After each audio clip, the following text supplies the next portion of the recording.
Everyone, welcome back to mind your body. आज mind your body में हम बात करने वाले हैं एसीएल इंजरी की। एसीएल इंजरी जो है वो क्या होती है, एसीएल होता क्या है और ये इंजरी कैसे होती है और इसका रिहैबिलिटेशन जो है वो कैसे होता है, इसके बारे में हम पूरी बात करेंगे।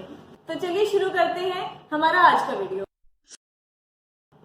एसीएल यानी कि एंटीरियर क्रूशिएट लिगामेंट हमारा जो नी जॉइंट होता है, ये हमारा नी जॉइंट है। तो हमारे नी जॉइंट में, इधर से दिखाती हूँ मैं, पीछे का हिस्सा है, हमारे नी जॉइंट में दो लिगामेंट्स होते हैं इस तरीके से क्रॉस करते हुए। लिगामेंट्स मैंने पहले भी आपको बताया था कि लिगामेंट वो होता है जो दो हड्डियों को, दो बोन्स को जोड़ता है। तो इसी तरीके से हमारे नी जॉइंट में दो लिगामेंट्स होते हैं। एसीएल बहुत सारे होते हैं और भी, मगर हम आज बात कर रहे हैं क्रूशिएट लिगामेंट्स की, जिनमें से एक होता है एसीएल, एक होता है पीसीएल। एसीएल यानी कि एंटीरियर क्रूशिएट लिगामेंट, ये क्या करता है आपका, ये यहाँ समझिए, ये हमारी ऊपर वाली बोन है, फीमर बोलते हैं इसको हम। यहाँ ऊपर से कनेक्ट निकलती है और इस तरीके से नीचे की तरफ आती है और अंदर की तरफ आती है और आगे की तरफ आती है और आके ये नीचे इस वाली हड्डी को जोड़ती है। ठीक है, तो यहाँ से निकल के यहाँ पर, यानी कि मैं पीछे से दिखाती हूँ, तो यहाँ से निकल के इधर नीचे वाली जॉइंट की तरफ हड्डी की तरफ जाती है। तो ये जो है हमारा एंटीरियर क्रूशिएट लिगामेंट, ये क्या काम करता है कि जब हमारा घुटना हम सीधा करते हैं या मोड़ते हैं, तो ये जो नीचे वाली हड्डी है, ये इसे हम टिबिया बोलते हैं, नीचे वाली हड्डी को बहुत आगे तक जाने से रोकता है।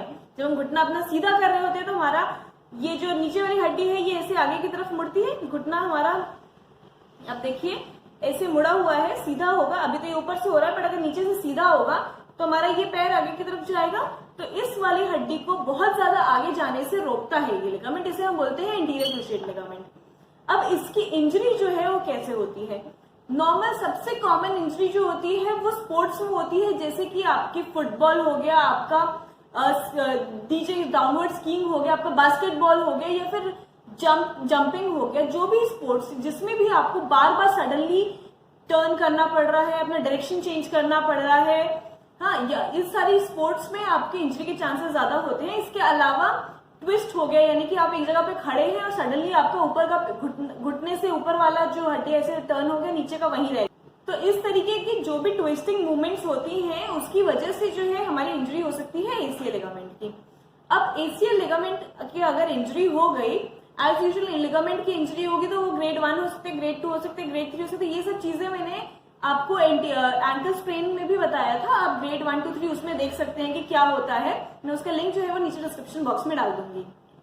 अब अगर आपको एसीएल इंजरी हुई है तो सबसे कॉमन, एक तो आपको नॉर्मली कॉमन इंजरी होती है ट्विस्टिंग का, जिसमें हिस्ट्री होता है, पेशेंट बोलता है कि उसको ट्विस्ट हो गया या कॉन्टैक्ट पे ऐसा हुआ घुटने, या सडनली वो अपने घुटने पे गिरा है ना, तो उससे जो है उसको इंजरी हो गई।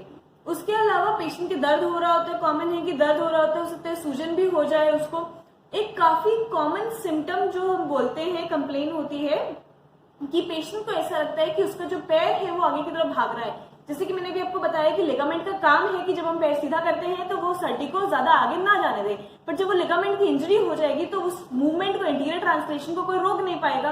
तो इसलिए जब हम पैर सीधा करेंगे तो हमको ऐसा फील होगा कि हमारा पैर जो है वो आगे की तरफ भाग रहा है। तो ये काफी कॉमन कंप्लेन होती है पेशेंट की, और इससे हम मोस्टली कह सकते हैं कि पेशेंट को एंटीरियर क्रूशिएट लिगामेंट की इंजरी हुई है। अब अगर आपकी एंटीरियर क्रूशिएट लिगामेंट की इंजरी हो गई तो एक तो आपको ऑब्वियसली चलने फिरने में दिक्कत होगी। अगर ज्यादा इंजरी है, ग्रेड 3 लेवल पे है, तो आपको चलने में दिक्कत होगी, क्योंकि आपको ऐसा लगता रहेगा पैर भाग रहा है, इंस्टेबिलिटी हो जाएगी, आपको आगे चल के घुटने की और भी समस्याएं हो सकती हैं। उसके अलावा ये जो है हमारा, इसमें बैलेंस का भी काफी इंपॉर्टेंट होता है। हमारी बॉडी को बैलेंस करने में भी इस लिगामेंट का काफी इंपॉर्टेंट रोल होता है। इसलिए हो सकता है कि आपका बैलेंस भी प्रॉपर ना हो उस घुटने पे, और इसकी वजह से जो है आपकी दोबारा गिरने के चांसेस बढ़ सकते हैं। तो इसलिए इसका प्रॉपर रिहैब करना बहुत जरूरी है। अगर आपको ग्रेड 1 इंजरी हुई है तो आप नॉर्मल खाली एक्सरसाइज करके भी आप ठीक रह सकते हैं, बट अगर ग्रेड 3 इंजरी हो गई है, इंजरी ज्यादा हो गई, या फिर और भी मेनिस्कल टियर हो गए और कुछ हो गया है, तो आपको सर्जरी करनी पड़ सकती है, जिसमें हम दूसरा ग्राफ्ट लगाते हैं। आज हम बात करने वाले हैं कि अगर आपकी सर्जरी होती है तो सर्जरी के बाद से आपको क्या एक्सरसाइजेस करनी चाहिए। उसके भी डिफरेंट फेजेस हैं। तो सबसे पहले फेज 1 में आपको क्या क्या एक्सरसाइज करनी चाहिए, हम उसके बारे में आज बात करेंगे। अब बाकी की जो फेजेस हैं धीरे धीरे हम उनके बारे में भी आगे बात करेंगे। तो चलिए देखते हैं कि कौन कौन सी एक्सरसाइज आपको फेज 1 में करनी चाहिए। फेज 1 एक्सरसाइज जो है आपको वो यानी कि 0 से यानी कि जब आपकी जिस दिन आपकी सर्जरी हुई है उस दिन से लेकर के 2 हफ्ते तक है। इन 2 हफ्ते में आपका गोल ये है कि आपका पैर पूरा सीधा हो जाना चाहिए, मुड़ा हुआ नहीं होना चाहिए, और आपका घुटना जो है वो 90 डिग्री तक बेंड हो जाना चाहिए। अभी आपको दिखाएंगे उसके लिए क्या क्या करना है। तो चलिए शुरू करते हैं एक्सरसाइजेस। सबसे पहली एक्सरसाइज है हमारी क्वाड्रिसेप्स आइसोमेट्रिक्स। इसके लिए आपको क्या करना है, टॉवेल देख रहे हैं आप, एक टॉवेल रोल जो है इस तरीके से रोल करके आपको घुटने के नीचे रख लेना है।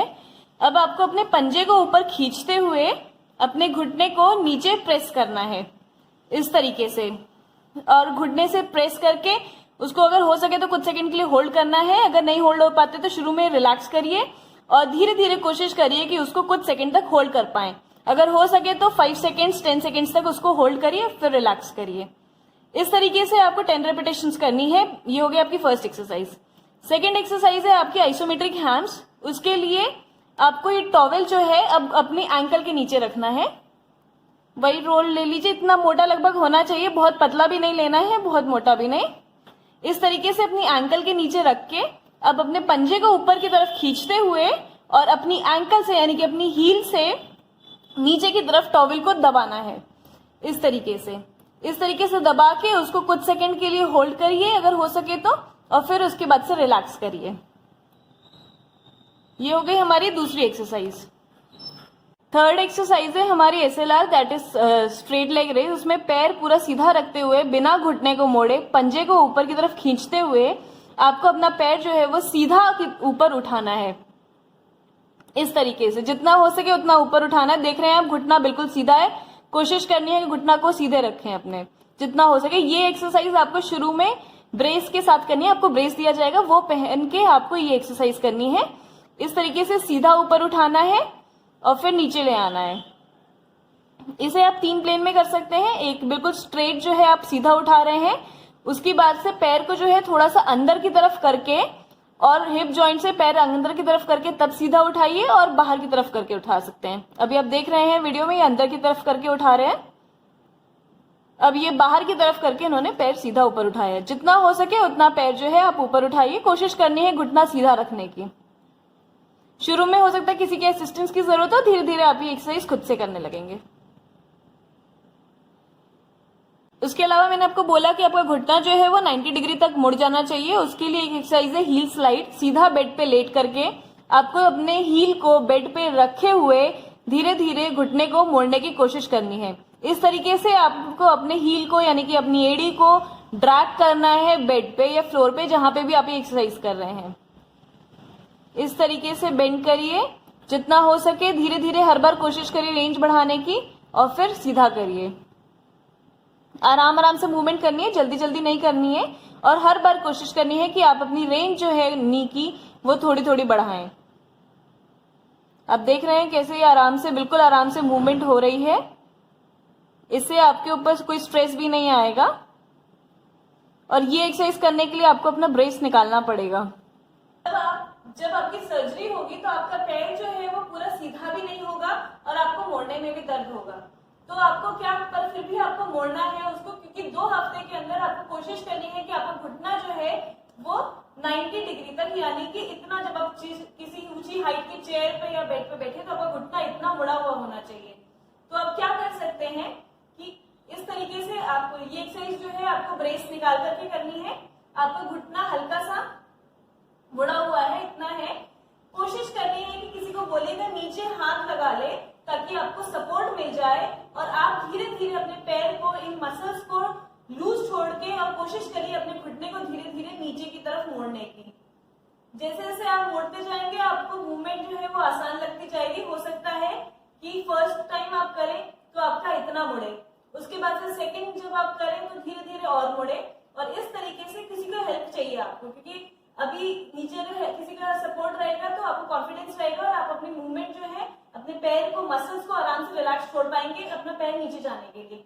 तो इस तरीके से किसी को बोलिएगा और बैठ के जो है धीरे धीरे अपने पैर को नीचे की तरफ मोड़ने की कोशिश करिए। कोशिश करिए कि आपका 2 हफ्ते के अंदर पैर इतना मुड़ जाए। तो ये था हमारा आज का वीडियो। आज हमने बात की फेज 1 में क्या एक्सरसाइज करनी चाहिए। आगे के वीडियोस में मैं आपको बाकी की रिहेबिलिटेशन क्या होता है ACL कंस्ट्रक्शन के बाद से, वो सब मैं आपको बताऊंगी। मगर ये सब जानने के लिए आप मेरा चैनल जो है उसको सब्सक्राइब करना ना भूलें। नीचे सब्सक्राइब का बटन होगा, उसके बगल में घंटी बेल आइकन बनी होगी, उसको प्रेस कर दीजिए ताकि जब भी मैं कोई वीडियो डालूं आपको उसकी नोटिफिकेशन मिल जाए। इसके अलावा आप मेरे को इंस्टा पे भी फॉलो कर सकते हैं, उसका लिंक जो है वो नीचे दिया हुआ है डिस्क्रिप्शन बॉक्स में। और अगर आपको वीडियो पसंद आया हो तो इसे लाइक करिए और शेयर करिए, और अगर कोई भी डाउट हो तो मुझे कमेंट करके पूछ लीजिए। तो आज की वीडियो के लिए इतना ही, मिलते हैं नेक्स्ट वीडियो में। Bye bye.